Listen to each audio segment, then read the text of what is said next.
মাসউদ যে জামা এখনো গায়ে দেই, নবীর যুগেও গায়ে দিছি, এখনো গায়ে দিই, লাম তুখলাক, এখনো পর্যন্ত আমার জামা ছিঁড়া যায় নাই, বাতিল হয় নাই।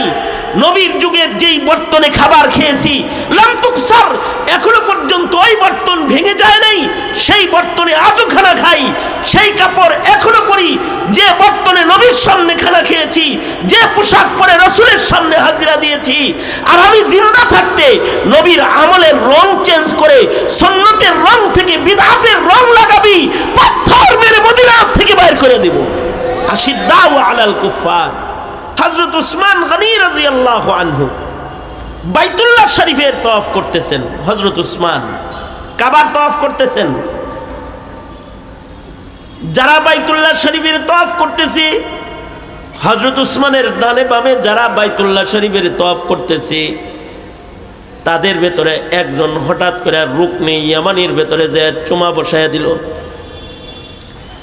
নিজের তওয়াফ কার্য বন্ধ করে দিয়া হযরত উসমান জাগায় যিনি চুমা দিয়েছে তার ইসলাহ করলেন। তাকে বললেন, রাসূলকে দেখেছি রুকনি ইয়ামানিতে লামস বিল ইয়াদ করতে।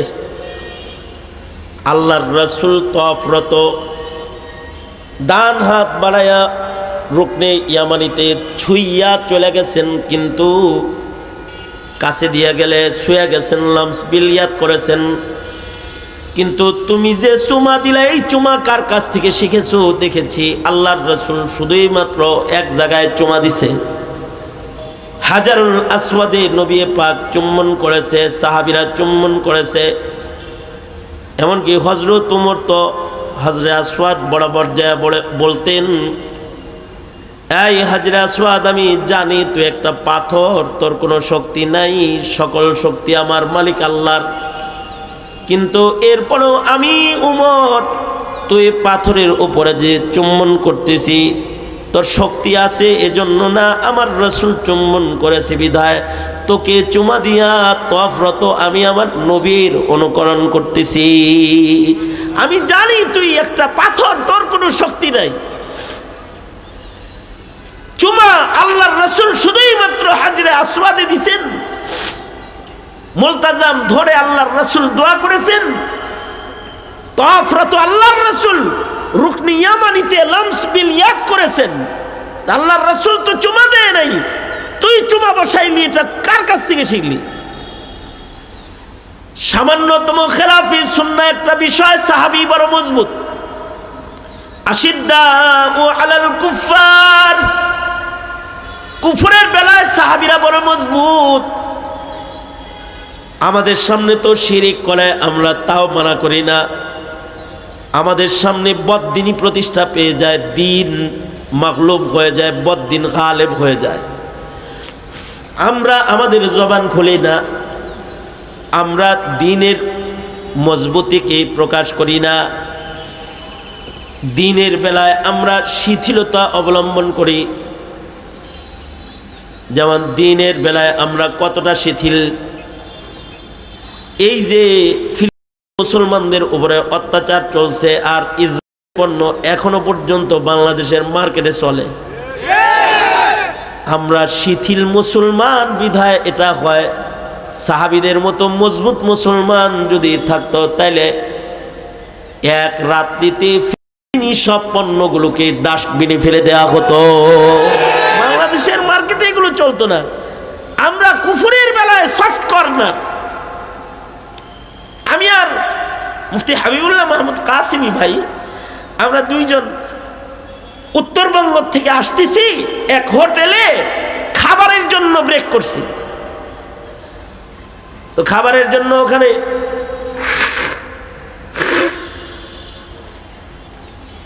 হোটেলে যে পানি দিছে,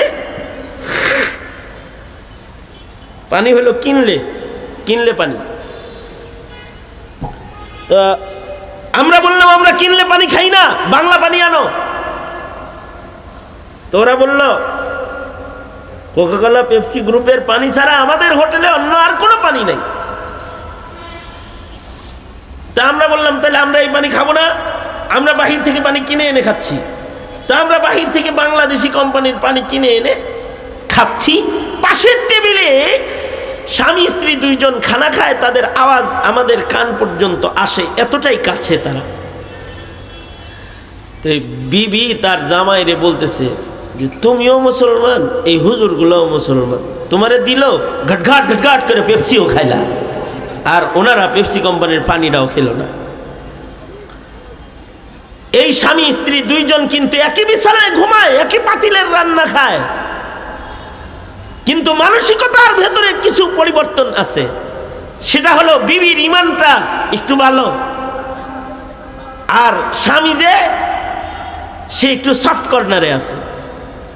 মহিলা বলেই ফেললো হুজুররা খেলো না এই পানি, আমি খাবো না, আমাকে বাইরে থেকে বানিয়ে না খাও। আর এই জামাই মিয়া বলল কি, মগা গ্রুপ অফ ইন্ডাস্ট্রিজ লিমিটেডের এমডি ও বলল যে হুজুররা একটু হার্ড লাইনে, আমি একটু সফট লাইনে, এগুলো কোনো বিষয় না। না, সত্যিকারের মুমিনের মুখে এই সফট হালাত কুফরের বেলা আসতে পারে না, পারে না। এ কারণেই যারা সাহাবী অনুকরণের ঈমানকে লালন পালন করে, তারা মুসলমানের মাটিতে কোনো ধরনের অন্যায়কে তারা বরদাস্ত করে না। তারা হলো উলামা, তারা বরদাস্ত করে না। মুহাম্মাদুর রাসূলুল্লাহ, মুহাম্মাদুর রাসূলুল্লাহ ওয়াল্লাযীনা মা'হু আশিদ্দাউ আলাল কুফফার। সাহাবীদের সিফাত, সাহাবীদের ঈমানের একটা রং হলো দিনের বেলায় তারা মজবুত, কুফরের বেলায় তারা বড় শক্ত। আমরা শিথিলতা দেখাই কুফরের সাথে, অবশ্য আমরা হার্ড লাইনে চলে যাই দিনদারের সাথে, ইমামের সাথে হার্ড লাইনে আছে, মুয়াজ্জিনের সাথে হার্ড লাইনে আছে, মৌলবীর সাথে হার্ড লাইনে আছে, আর শয়তানের সাথে সফট কর্নারে আছে। দুষ্ট লোকের সাথে সফট কর্নারে আছে, আর নেককারের সাথে হার্ড লাইনে আছে। সম্পূর্ণ সাহাবী ঈমানের খেলাফ। সাহাবী ঈমান হলো আশিদ্দাউ আলাল কুফফার।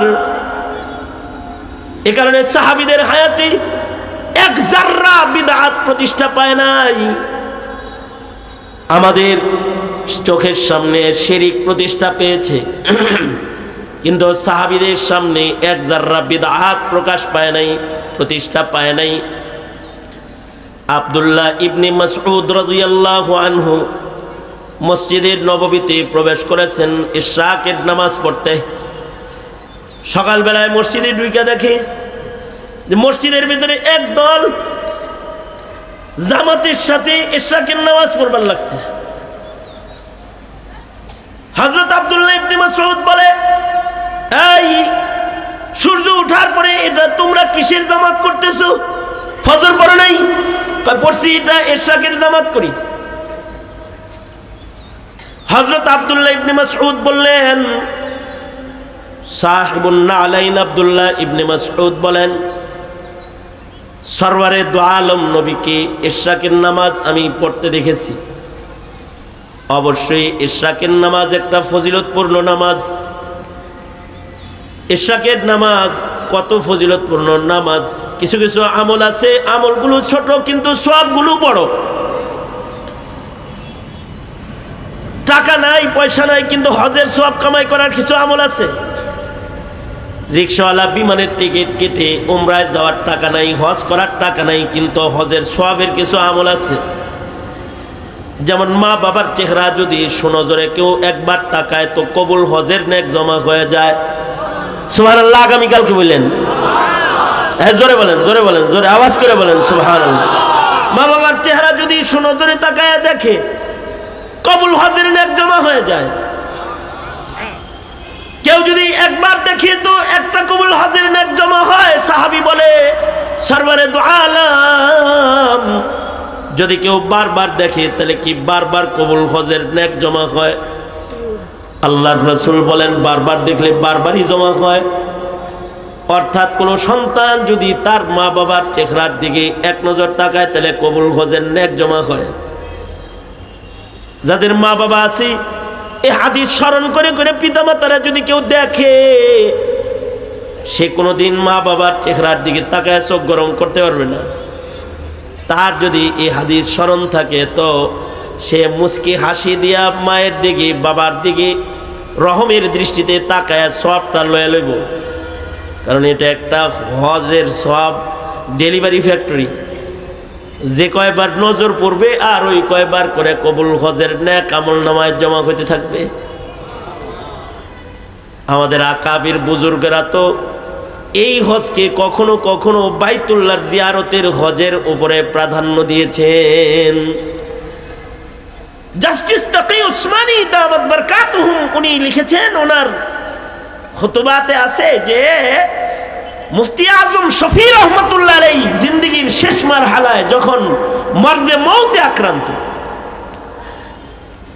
তখন ওনারা দুনো ভাই মিলা রফি উসমানী রহমতুল্লাহ আলাইহি এবং তাকি উসমানী দামাত বারকাতুহুম উভয়ে মিলা হজের টাকা জমা দিছে, হজে যাইব। কিন্তু একেবারে মুফতি আজমের শেষ সময় চলছে,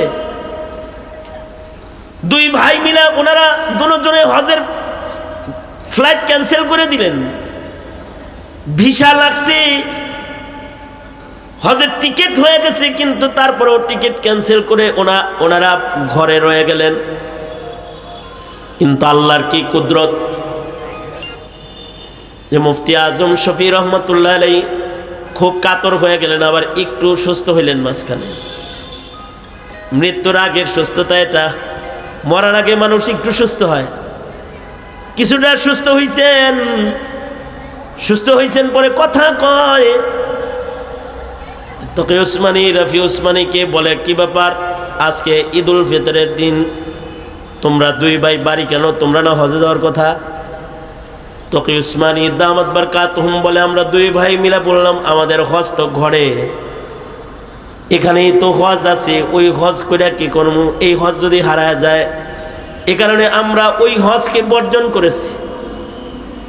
আপনার চেহারা দেখার হজ কামাই করার জন্য আপনি যদি আবার চলে যান, হজ তো চিরদিনের জন্য বন্ধই হয়ে যাইব। এ কারণে বাৎসরিক হজ যেটা, ওইটা বাদ দিছি। আপনার পাশে বৈশা আপনার ইয়াদত করতেছি, আপনার খেদমত করতেছি, আপনার চেহারা দেখা হজের সব কামাই করতেছি। তখন উসমানী দামাত বারকাতুহুম বলেন, বাবা মুফতি আজম এমন একটা দোয়া দিছে, ওই সময় চোখের পানি ফেলা, যে আমারে দেখার লেগে কাবা দেখা যে সন্তান ছাড়ছে, ওগো আল্লাহ আমার এই সন্তানগুলাকে তোমার কাবা তুমি বারবার দেখায়ও। তখন উসমানী বলেন, এরপরে যে আল্লাহ কতবার বাইতুল্লাহ দেখাইছে হিসাব নাই। কিছু কিছু আমাল আছে যে আমালগুলোর মাধ্যমে হজের সব কামাই করা যায়, তার ভেতরে একটা আমল হলো মা বাবার চেহারা দেখা, আরেকটা আমল হলো ইশরাকের নামাজ পড়া। গরিব মানুষ হজ্জে বাইতুল্লাহতে যেতে পারে না, সূর্য উদয়ের পরে কেউ যদি ওযু করে 2 রাকাত নামাজ পড়ে ফেলায়, আল্লাহর রাসূল বলেছেন এই 2 রাকাত নামাজের এত দাম, এত মূল্য, যে আল্লাহ তাআলা এই 2 রাকাত নামাজের বদলায় কবুল হজ উমরার সব বান্দাকে দান করে। আজকের থেকে ইশরাকের নামাজ পড়বেন ইনশাআল্লাহ, বলেন আওয়াজ করে বলেন ইনশাআল্লাহ। তো হযরত আব্দুল্লাহ ইবনে মাসউদ যা দেখে জামাতের সাথে ইশরাকের নামাজ, কয়টা বাজে, জামাতের সাথে ইশরাকের নামাজ পড়তেছে। আব্দুল্লাহ ইবনে মাসউদ বলে, কি নবীরে তো জীবনে কোনোদিন ইশরাকের নামাজ জামাতে পড়তে দেখি নাই, তোরা কারারে ইশরাকের নামাজের জামাত কায়েম করনেওয়ালা?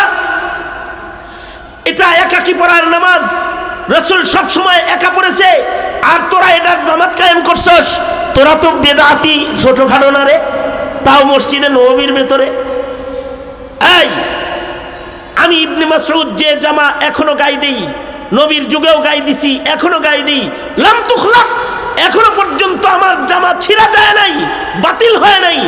নবীর যুগে যেই বর্তনে খাবার খেয়েছি, লাম তুকসার, এখনো পর্যন্ত ওই বর্তন ভেঙে যায় নাই, সেই বর্তনে আজও খানা খাই। সেই কাপড় এখনো পরি যে বর্তনে নবীর সামনে খানা খেয়েছি, যে পোশাক পরে রাসূলের সামনে হাজিরা দিয়েছি। আর আমি জিন্দা থাকতে নবীর আমলের রং চেঞ্জ করে সুন্নতের রং থেকে বিদআতের রং লাগাবি, পাথর মেরে মদিনা থেকে বাইর করে আশিদ্দাউ আলাল কুফফার। দ্বীনের বেলায় তারা বড় মজবুত, তারা বড় শক্তিশালী।